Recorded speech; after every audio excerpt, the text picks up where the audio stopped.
Assalamualaikum warahmatullahi wabarakatuh. Jumpa kembali di Ato Alim Channel. Saya Abdul Halim, ahli hukum dan pengamat sosial keagamaan. Hari ini sahabat sekalian, kita mendiskusikan seputar Pancasila.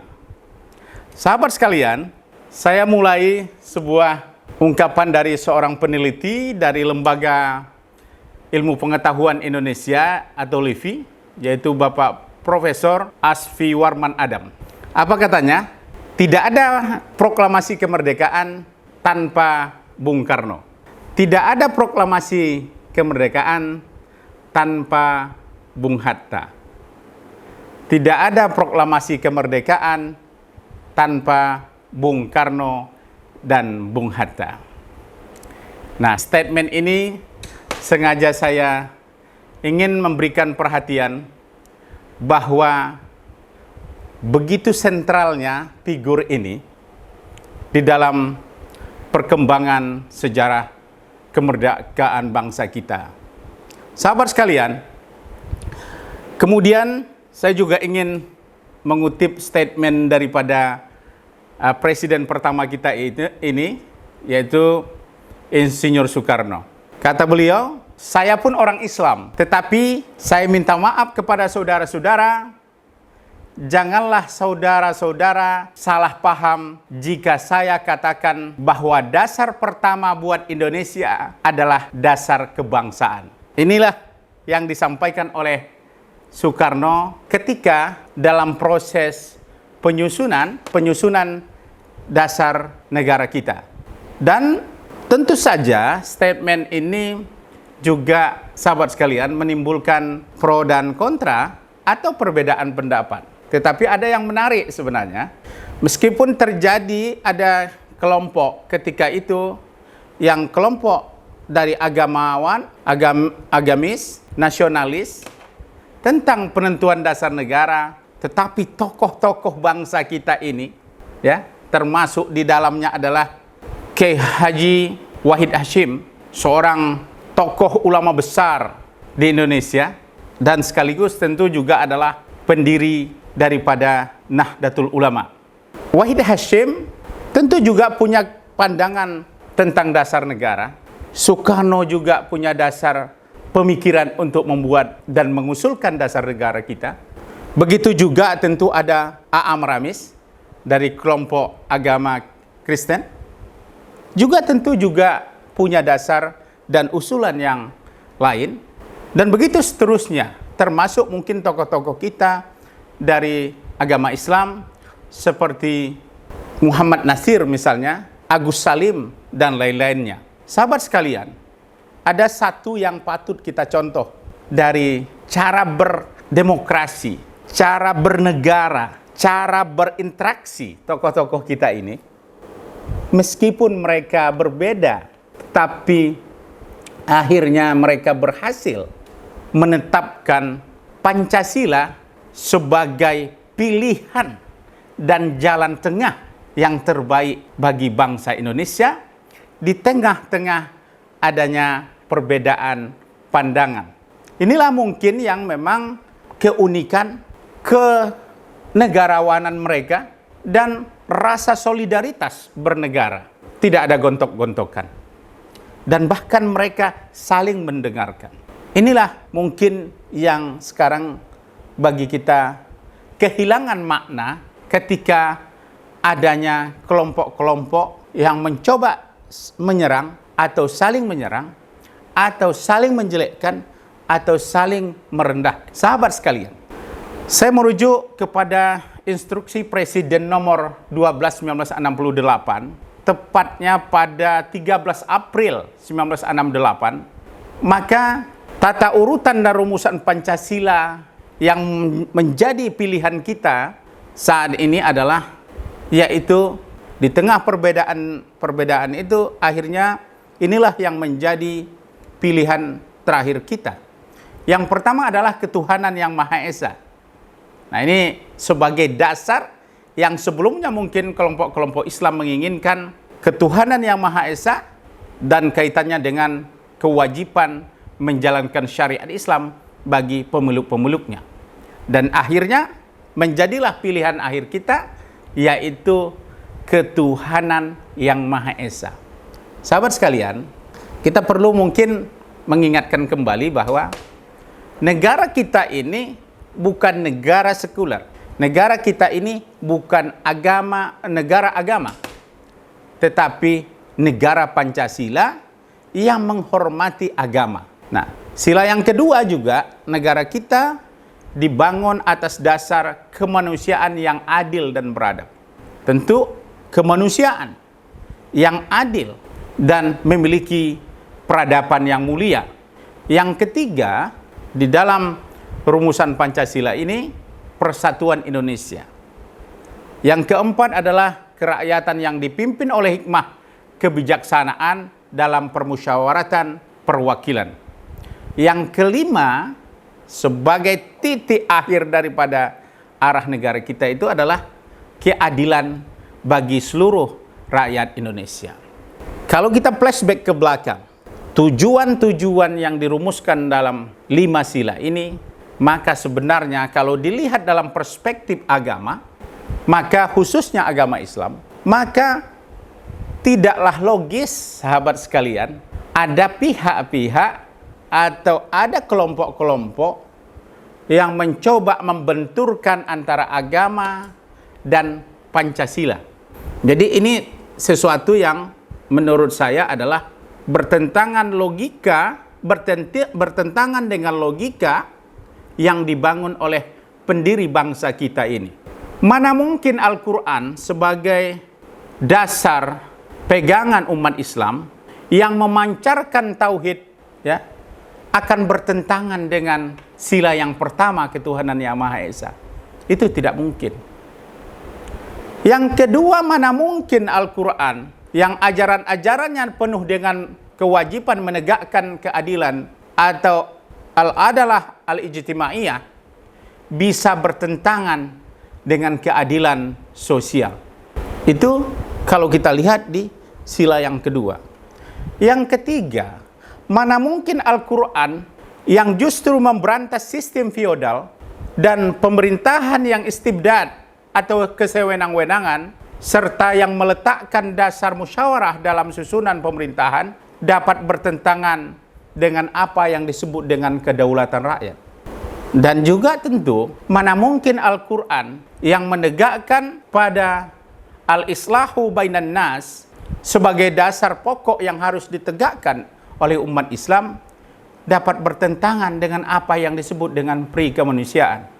Yang terakhir, mana mungkin Al-Quran yang mengakui adanya bangsa-bangsa dan meletakkan dasar yang sehat bagi kehidupan a priori dapat dikatakan bertentangan dengan kebangsaan. Ini adalah sesuatu yang memang harus kita letakkan, kita dudukkan di dalam kerangka hubungan agama dengan Pancasila dan hubungan agama dengan negara. Sahabat sekalian, hati-hati, kita harus hati-hati sekali. Betapa banyak sekarang ini yang membenturkan antara agama, membenturkan Al-Quran dengan Pancasila, membenturkan persoalan kenabian Nabi Muhammad SAW sebagai Rasul umat Islam dengan hal-hal yang lain, atau bahkan diperbandingkan dengan sosok tokoh seperti dalam sebuah puisi salah seorang perempuan yang terjadi beberapa waktu terakhir yang lalu. Sahabat sekalian, disinilah kita harus waspada. Jangan sampai dalam proses kehidupan bernegara, agama, ulama, dan umat Islam dan lembaga-lembaga keislaman diserang dengan cara-cara membenturkan ajaran agama Islam, ajaran agama lainnya juga tentunya, agama-agama lainnya juga, agama Kristen, Protestan, Katolik, Hindu, Buddha, dan lain-lainnya, jangan kita benturkan dengan nilai-nilai Pancasila yang merupakan nilai leluhur bangsa kita ini. Sahabat sekalian, saya merasa sedih juga terkadang bagaimana misalnya pesantren dilabeli dengan hal-hal yang dianggap pesantren sebagai sarang teroris. Pesantren dianggap sebagai sesuatu tempat pembinaan daripada penentang-penentang daripada ideologi Pancasila. Ini tidak mungkin, sahabat sekalian. Kenapa? Karena yang membangun negara ini dengan jihad yang besar, dengan perjuangan darah dan pikiran, tenaga, telah memperjuangkan kemerdekaan bangsa Indonesia, melepaskan daripada belenggu penjajahan, kemudian mengabaikan hasil yang telah diraih oleh para mujahid-mujahid kita, ulama-ulama kita dalam memerdekakan negara bangsa Indonesia ini. Sahabat sekalian, hati-hati. Banyak pihak-pihak dalam momentum-momentum, apalagi dalam situasi adanya momentum pemilihan kepala daerah, momentum pemilihan presiden, momentum dalam hal-hal yang eventnya politik, ini jangan sampai ditunggangi atau dibenturkan dengan kelompok-kelompok lainnya. Islam dan Pancasila tidak pernah bertentangan, karena tujuan Pancasila adalah sebagaimana dalam sila yang 5 itu, semuanya adalah sejalan dengan Pancasila. Pancasila dan agama, termasuk agama-agama lain, mengajak kita kepada pembebasan negara, pembebasan pemerintahan, pembebasan masyarakat dari budaya korupsi. Pancasila dan agama mengajarkan keadilan agar penguasa dan tentu juga penegak hukum tidak tajam ke bawah, muntul ke atas. Pancasila juga dan agama juga sekaligus mengamanahkan untuk mewujudkan kesejahteraan rakyat. Jangan sampai sumber-sumber ekonomi rakyat, sumber ekonomi dan kekayaan negara yang dikuasai oleh segelintir orang. Perspektif Pancasila dan agama, penguasaan terhadap ekonomi dan kekayaan negara kepada segelintir orang, sekelompok orang, jelas tidak Islami dan tidak Pancasilais. Jadi ini agak sedih juga kita, dari sekian 285 juta rakyat Indonesia, ada di bawah 5% yang menguasai lebih banyak kekayaan negara kita. Pancasila dan agama tentu juga tidak membiarkan rakyat kecil menangis, mengais rezeki, dan juga menangis untuk mendapatkan pekerjaan. Sosok Pancasilais, pemimpin Pancasilais, tentu lebih mencintai dan mengutamakan lapangan pekerjaan bagi rakyatnya sendiri dibanding tenaga asing dan asing yang membanjiri Indonesia.